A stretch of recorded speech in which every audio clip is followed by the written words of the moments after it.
ವಿದ್ಯಾರ್ಥಿಗಳೇ ಸ್ವಾಗತ. ನಾವೀಗ gas metal arc welding process ಮೂಲಕ 10 mm ದಪ್ಪವಿರುವ ಮೈಲ್ಡ್ ಸ್ಟೀಲ್ ಪ್ಲೇಟ್ ಮೇಲೆ ಓವರ್ ಹೆಡ್ ಪೊಸಿಷನ್ ನಲ್ಲಿ ಟೀ ಜಾಯಿಂಟ್ಸ್ ಬಗ್ಗೆ ಕಲಿಯುತ್ತೇವೆ. ಉದ್ದೇಶ: ಈ ಘಟಕದ ಕೊನೆಯಲ್ಲಿ ನಿಮಗೆ ಸ್ಪೆಸಿಫಿಕೇಶನ್ಸ್ ಪ್ರಕಾರ ಟೀ ಜಾಯಿಂಟ್ಸ್ ಅನ್ನು ತಯಾರಿಸುವುದು, ವೆಲ್ಡಿಂಗ್ ಟೇಬಲ್ ಮೇಲೆ ಜಾಬ್ ಅನ್ನು ಟ್ಯಾಕ್ ವೆಲ್ಡ್ ಮಾಡುವುದು, ಸರಿಯಾದ ವೆಲ್ಡಿಂಗ್ ಟೆಕ್ನಿಕ್ ಬಳಸಿ ಬೀಡ್ ಡೆಪಾಸಿಟ್ ಮಾಡುವುದು, ಸರ್ಫೇಸ್ ಡಿಫೆಕ್ಟ್ಸ್ ಇದೆಯೇ ಎಂದು ಪರಿಶೀಲಿಸಲು ಸಾಧ್ಯವಾಗುತ್ತದೆ. ನಾವೀಗ GMAWಗೆ ಬೇಕಾದ ಟೂಲ್ಸ್ ಮತ್ತು ಇಕ್ವಿಪ್ಮೆಂಟ್ಸ್ಗಳನ್ನು ನೋಡೋಣ.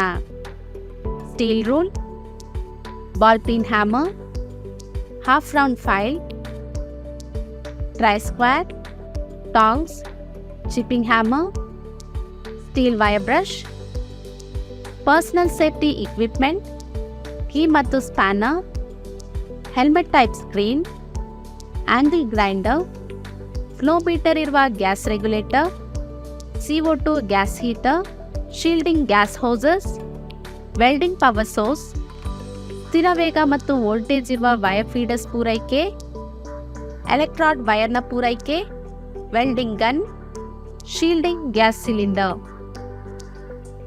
ನಾವೀಗ GMAW ಮೂಲಕ 10 mm ದಪ್ಪವಿರುವ MS ಪ್ಲೇಟ್ ಮೇಲೆ ಓವರ್ ಹೆಡ್ ಪೊಸಿಷನ್ ನಲ್ಲಿ ಟೀ ಜಾಯಿಂಟ್ಗೆ ಬೇಕಾದ ಪ್ರೀ ವೆಲ್ಡಿಂಗ್ ತಯಾರಿಕೆಯನ್ನು ನೋಡೋಣ. ಡ್ರಾಯಿಂಗ್ ನಲ್ಲಿರುವಂತೆಯೇ MS ಶೀಟ್ ಅನ್ನು 150 mm by 50 mm by 10 mm ಗೆ ಕತ್ತರಿಸಿ.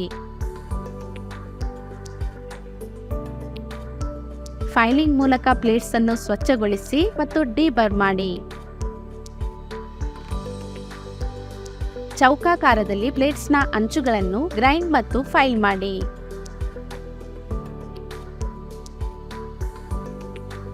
ಸ್ಪೆಸಿಫಿಕೇಶನ್ ಪ್ರಕಾರ ಟೀ ಜಾಯಿಂಟ್ ಅನ್ನು ಸೆಟ್ ಮಾಡಿ.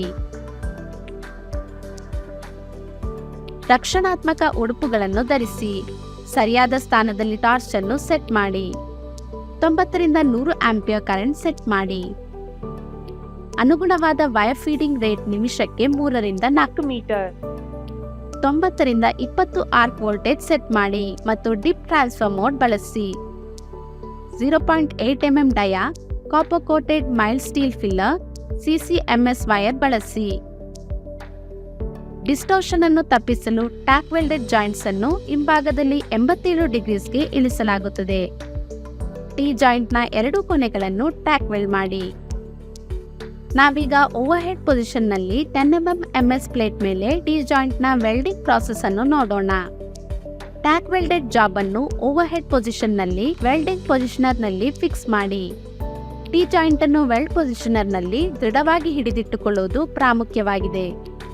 Spiral, filler wire, gas hose ಇತ್ಯಾದಿಗಳನ್ನು ಹೊಂದಿರುವ ಟಾರ್ಚ್ ಅಸೆಂಬ್ಲಿ ಹೋಸ್ ಸಾಕಷ್ಟು ಉದ್ದವಾಗಿದೆ ಎಂದು ಖಚಿತಪಡಿಸಿಕೊಳ್ಳಿ. ಇದರಿಂದ ಓವರ್ ಹೆಡ್ ಪೊಸಿಷನ್ ನಲ್ಲಿ ವೆಲ್ಡಿಂಗ್ ಮಾಡುವಾಗ ಅದನ್ನು ನಿಮ್ಮ ಭುಜದ ಮೇಲೆ ಸಾಗಿಸಬಹುದು. ಇದು ಟಾರ್ಚ್ ಮತ್ತು ವೆಲ್ಡ್ ಮಾಡಬೇಕಾದ ಜಾಯಿಂಟ್ ನಡುವಿನ ನಿರಂತರ ಅಂತರವನ್ನು ಕಾಪಾಡಿಕೊಳ್ಳಲು ಸಹಾಯ ಮಾಡುತ್ತದೆ.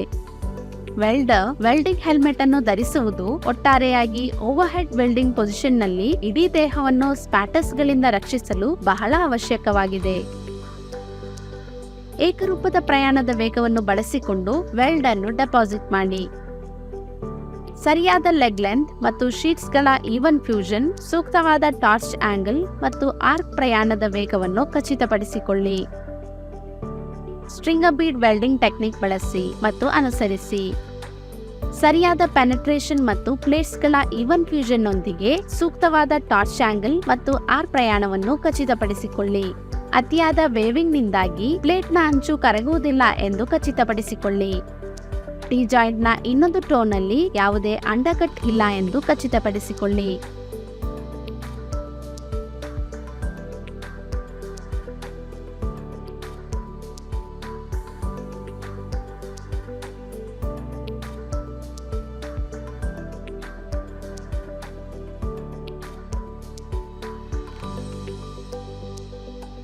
ಸ್ಟೀಲ್ ವೈರ್ ಬ್ರಷ್ ನಿಂದ ಬೀಡ್ ಮತ್ತು ಟೀ ಜಾಯಿಂಟ್ ಅನ್ನು ಶುಚಿಗೊಳಿಸಿ. ಬೀಡ್ ನಲ್ಲಿ ಏನಾದರೂ ಸರ್ಫೇಸ್ ಡಿಫೆಕ್ಟ್ಸ್ ಇದೆಯೇ ಎಂದು ಪರಿಶೀಲಿಸಿ. ನಾವೀಗ GMAW ಮೂಲಕ 10 mm ದಪ್ಪವಿರುವ MS ಪ್ಲೇಟ್ ಮೇಲೆ ಓವರ್ ಹೆಡ್ ಪೊಸಿಷನ್ ನಲ್ಲಿ ಟೀ ಜಾಯಿಂಟ್ ನ ಎಚ್ಚರಿಕೆ ಕ್ರಮ ಮತ್ತು ತಪಾಸಣೆಯನ್ನು ಚರ್ಚಿಸೋಣ. ಏಕರೂಪದ ವೆಲ್ಡ್ ಗಾತ್ರ ಮತ್ತು ಸರಿಯಾದ ರಿಇನ್ಫೋರ್ಸ್ಮೆಂಟ್ ಇದೆಯೇ ಎಂದು ಪರಿಶೀಲಿಸಿ. ವೆಲ್ಡೆಡ್ ಏರಿಯಾ ಶುಚಿಗೊಳಿಸಿ. ವೆಲ್ಡಿಂಗ್ ಡಿಫೆಕ್ಟ್ಸ್ ಇದೆಯೇ ಎಂದು ಪರಿಶೀಲಿಸಿ. ಈಗ ಡಿಫೆಕ್ಟ್ಸ್ಗಳನ್ನು ನೋಡೋಣ. ಕನ್ವೆಕ್ಸಿಟಿ,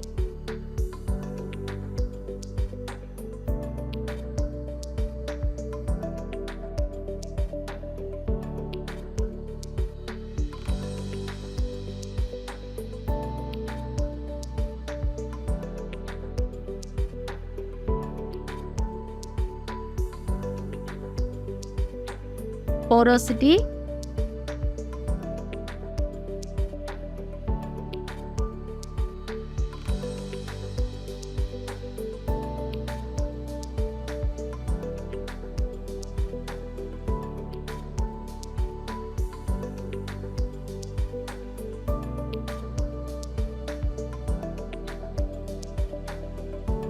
uneven bead width,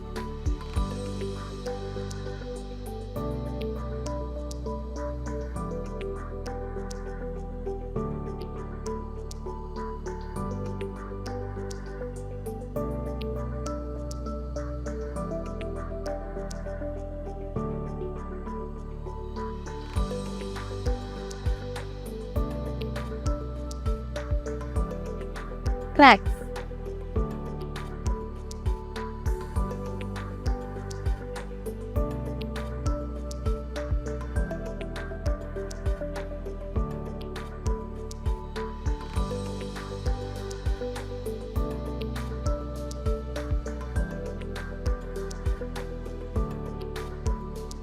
ರೀಕ್ಯಾಪ್. ಈ ಪಾಠದಲ್ಲಿ ನಾವೇನು ಕಲಿತೇವೆಂದರೆ ಸ್ಪೆಸಿಫಿಕೇಶನ್ಸ್ ಪ್ರಕಾರ ಟಿ ಜಾಯಿಂಟ್ಸ್ಗಳನ್ನು ತಯಾರಿಸುವುದು, ವೆಲ್ಡಿಂಗ್ ಟೇಬಲ್ ಮೇಲೆ ಜಾಬ್ ಅನ್ನು ಟ್ಯಾಕ್ ವೆಲ್ಡ್ ಮಾಡುವುದು, ಸರಿಯಾದ ವೆಲ್ಡಿಂಗ್ ಟೆಕ್ನಿಕ್ಸ್ ಬಳಸಿ ಬೀಡ್ ಡೆಪಾಸಿಟ್ ಮಾಡುವುದು, ಸರ್ಫೇಸ್ ಡಿಫೆಕ್ಟ್ಸ್ ಇದೆಯೇ ಎಂದು ಪರಿಶೀಲಿಸುವುದು. Thank you students. ಮುಂದಿನ ತರಗತಿಯಲ್ಲಿ ಭೇಟಿಯಾಗೋಣ. ಬಾಯ್.